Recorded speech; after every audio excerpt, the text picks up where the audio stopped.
When your child has issues with vision, they can't compare. If your child's not looking over here, well, they're not going to roll over. But with a baby, this is why they move so much, because everything has to counter.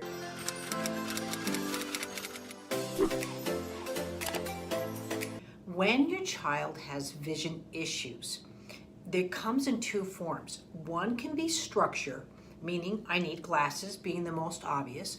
I might have an eye that turns in, so like my right eye right now is coming in, so I have an alignment issue.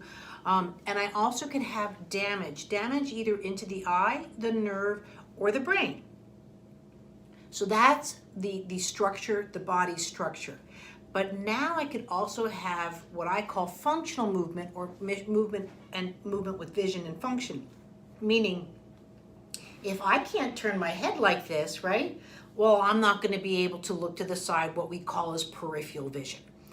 And if I'm not stable enough to look up, what you see is back arching, really is your child trying to look up, balance to a point, and they won't be able to. Why? Because they can't do this and look up. They have to look up because the eyes aren't going past the horizon. Which again, is that structure or is it function? A baby or a child, a toddler, is not going to do anything, especially with vision, that is difficult or hurts them, right? That is the same vocabulary. So in other words, if you wake up in the morning and you've got a bad shoulder, you've slept wrong, we've all done it. We still have to take care of our house. We have to go to work. We have to do all these things. We can't just call in sick every time it's like, oh, I can't drive the car because I can't move my head this way. But a child is different. In a sense, they're more intelligent than we are. They're not going to go beyond that. And also where they're not going to go beyond is when they can't compare. That's when learning actually happens. So at first, your baby is just experiencing the world, the toddler, electrical socket is just as much fun as a ball, right? We're the ones that say, no, that's not a good idea. And we start giving them that. But real learning comes by comparison, meaning I can't say that I don't like broccoli until maybe I've compared it to chocolate, let's say. And that being vast, but that's where the comparisons come into play. When your child has issues with vision, they can't compare.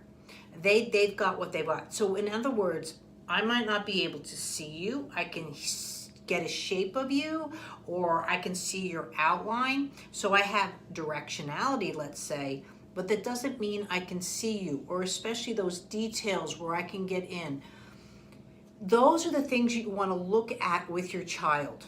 And if you're not sure, and especially if your child has any concerns for delays, please work with an ophthalmologist first of all, because you want to understand the structure of the eye, the brain, even the jaw could affect, if the flat head can affect the structure of your vision, okay?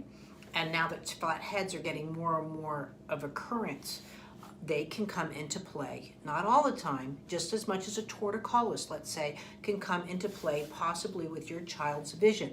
When you start saying, oh, they prefer only look to the right, they're not getting any kind of visual movements or bodily movements to the other side. And though you might think, oh, it doesn't matter, they're only 3 months old, they can wait till rolling over. But a lot of these developments comes into play, why, with their vision. If your child's not looking over here, well, they're not going to roll over.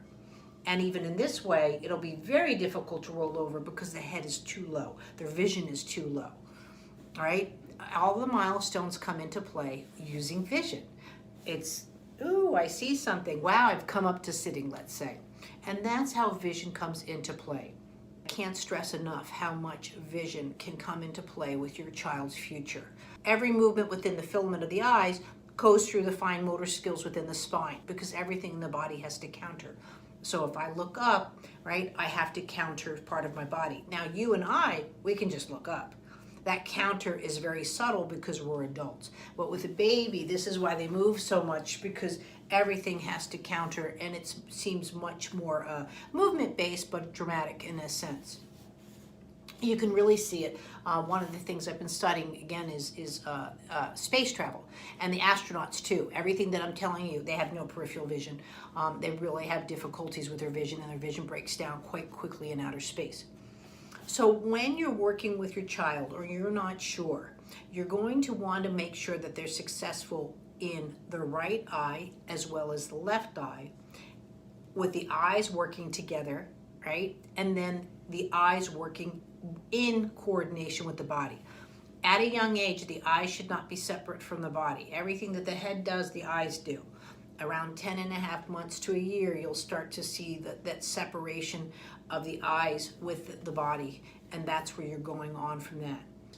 If you need help with your child and you want to look at their global movement, Facebook, Movement Lesson for Parents and Practitioners, I'm there for you. We have a very active group. I'm doing free video reviews. I review people that have concerns for whatever level of their child's care. I offer my advice because I look at the whole picture, the vision and the body and how it moves together. So again, if I have bad balance, right, and I'm over here trying to balance myself, I can't see you. And it doesn't mean that my eyes can't see you, but it's the body within the eyes can't see you. And a child will protect the balance. They don't want to fall. They're not going to put themselves in a position to fall to see. Imagine yourself on a ladder right now, and if I were shaking it and I was asking you to learn Russian, your brain can't do both. The balance will come first. You'll say, let me get down off the ladder, and I'll say, das vidanya. But still, you can't do those things when your body is compromised. When your child is developing, and especially developing with a false positive because they think they see you, which again, this is convergence and I'm looking at you, but now imagine that I'm doing this. Again, you can see my eyes going a little bit cross. I can't see you when they're that way, or if my eyes start to separate. So what you're seeing is my eyes going straight. The jaw tends to drop. You see that a lot with quote autism, where it's not being checked, where it is actually a vision issue. Now, to understand more of this, I do have a great free course called Vision and Your Child. Remember, the best gift you can give your child is movement, and that's what Movement Lesson offers. See you later. Thanks.